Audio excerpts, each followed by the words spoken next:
Bandidos invadem joalheria em Tremembé e levam R$700 mil em produtos da loja. Criminosos continuam foragidos. São José dos Campos e Caraguatatuba confirmam segunda morte por coronavírus. Região já tem mais de 100 diagnósticos da Covid-19. Além de São José dos Campos, novos casos também foram confirmados hoje em Taubaté, Pindamonhangaba e Caçapava. Prefeitura de Guaratinguetá acelera obras de pronto-socorro para abrir 30 novos leitos de atendimento exclusivo a pacientes com coronavírus. Empresários de São José dos Campos que foram obrigados a fechar as portas estão preocupados com a falta de dinheiro para pagar o aluguel dos estabelecimentos. E supermercados da região calculam queda de 14% nas vendas de ovos de chocolate nesta Páscoa. Terça-feira, 7 de abril. O Band Cidade está no ar na TV e também na fanpage da TV Band Vale no Facebook.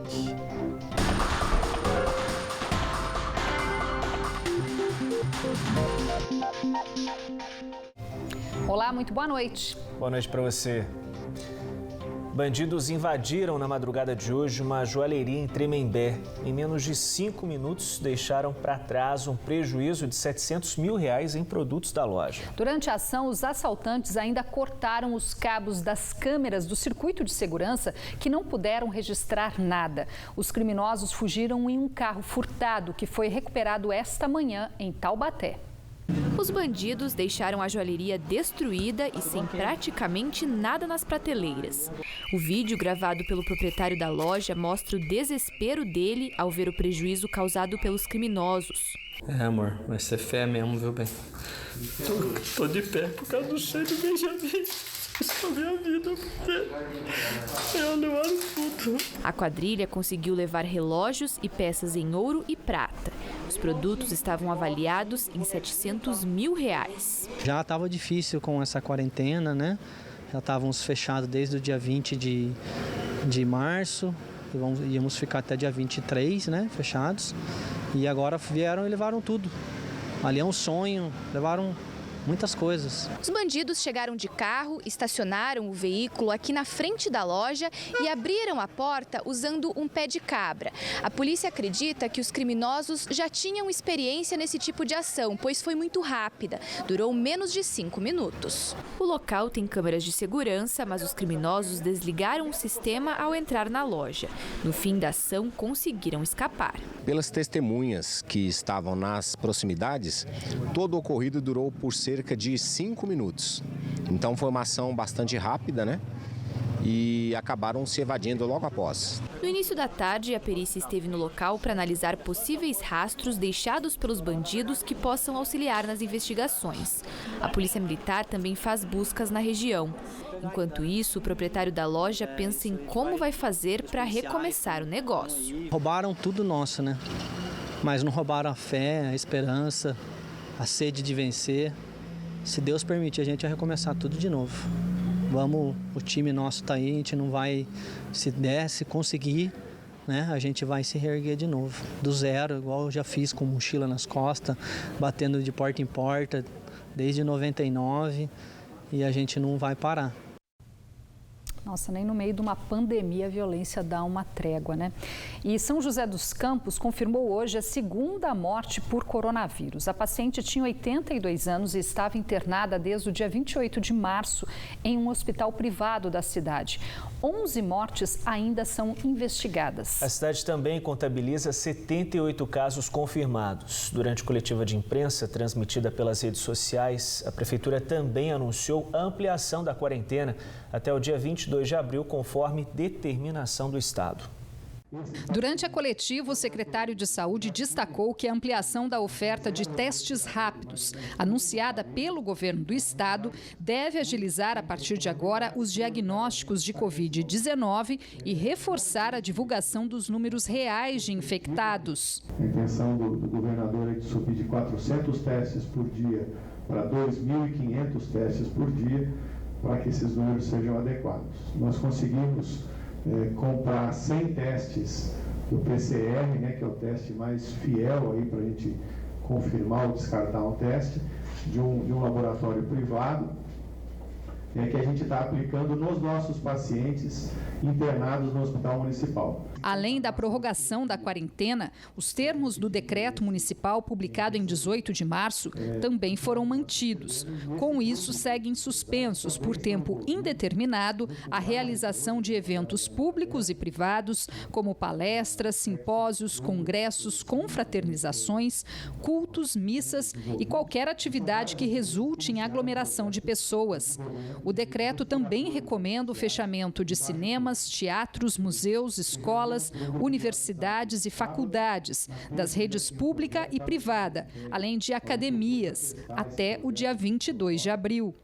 No comércio, só ficam liberados serviços considerados essenciais, desde que adotem medidas para limitar o acesso dos consumidores. Em caso de descumprimento, a multa diária chega a R$5.000. Para garantir o cumprimento da quarentena, a Guarda Municipal também vai reforçar a fiscalização para evitar cenas como as registradas no último fim de semana. Pelo menos 60 ocorrências de aglomeração já foram atendidas nos últimos dias. Esse final de semana, como vai ter um feriado prolongado, nós traçamos uma estratégia, vamos aumentar as equipes no final de semana, principalmente no período noturno, para atender essa demanda. Caraguatatuba, no litoral norte, também confirmou hoje a segunda morte por coronavírus, uma mulher de 45 anos. No total, a região agora contabiliza 7 mortes confirmadas pela doença e passa dos 100 pacientes com diagnóstico de Covid-19.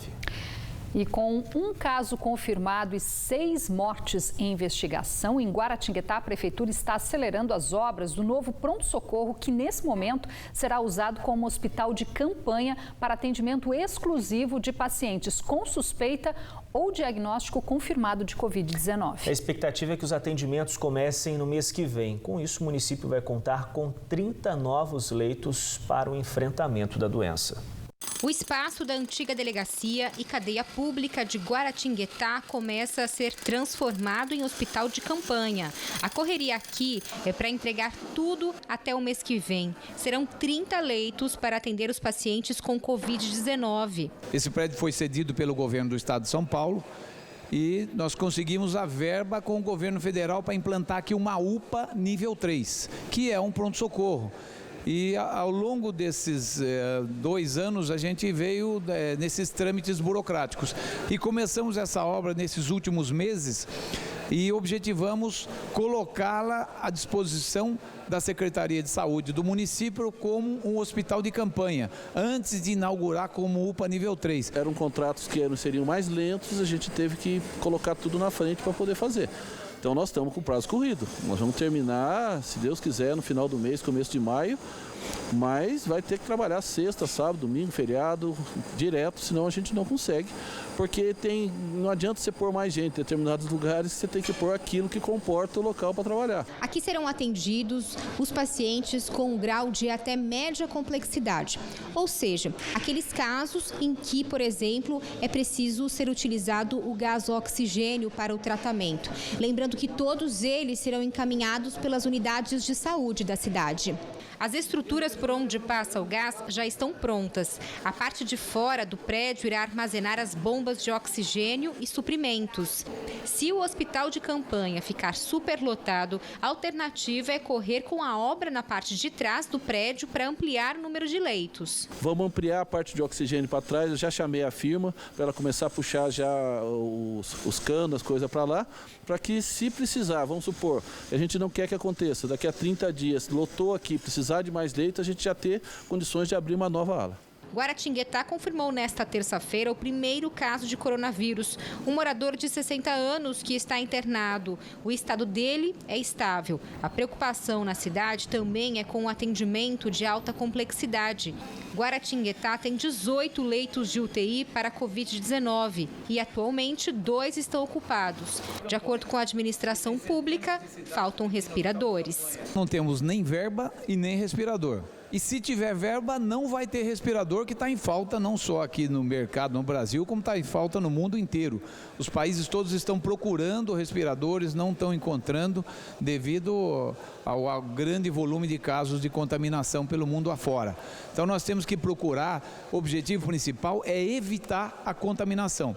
Guaratinguetá segue o decreto estadual que prorroga a quarentena para até o dia 22 de abril e ainda reforçou os cuidados. As máscaras deverão ser usadas dentro dos estabelecimentos. Estamos incluindo nesse decreto a obrigatoriedade do uso de máscaras em locais de grande concentração. Supermercados, atacadistas, farmácias, mercado municipal, locais onde estão considerados como essenciais para a abertura.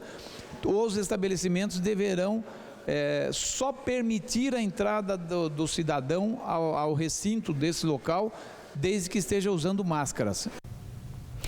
Em Taubaté, um novo decreto da Prefeitura regulamentou hoje algumas atividades que poderão funcionar com restrições durante essa nova quarentena. Até o dia 22 de abril, clínicas médicas, odontológicas, laboratórios de análises clínicas poderão reabrir, mas apenas com atendimento individualizado, agendamento prévio e sem espera no interior do estabelecimento. As mesmas regras também valem para salões de beleza e barbearias, que podem voltar às atividades, redobrando também os cuidados com a higiene e proteção dos clientes.